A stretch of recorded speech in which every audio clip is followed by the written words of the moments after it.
Hi. I am Nana. From Information 360. Please like the video and subscribe. Il fait partie des 4 influents collaborateurs de Boris Johnson à avoir quitté le navire ces derniers jours. Dan Rosenfield, son directeur de cabinet, emporté par l'affaire retentissante du Partygate, ses soirées alcoolisées au 10 Downing Street en plein confinement.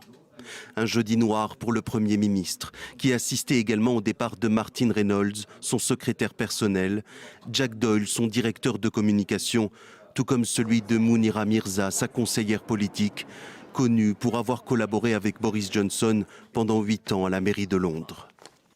Au sujet de Mounira Mirza, la première chose que je souhaiterais dire est qu'elle est une collègue appréciée.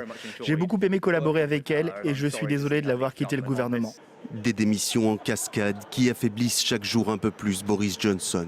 Il s'est pourtant excusé devant la Chambre des communes après la publication d'un rapport accablant en début de semaine sur ses soirées arrosées. Des erreurs de leadership, s'est défendu le Premier ministre, promettant une réorganisation de ses services pour calmer les esprits. Mais ses équipes semblent embarrassées par les départs successifs.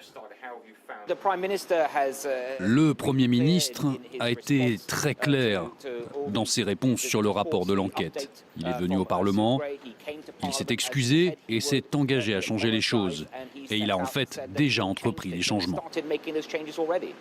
Au sein de son propre camp, les critiques fusent de toutes parts. Les députés conservateurs n'écartent plus l'hypothèse d'un vote de défiance contre Boris Johnson. Plusieurs d'entre eux ont déjà envoyé des lettres de défiance. Il en faudrait 54 au total pour déclencher un vote.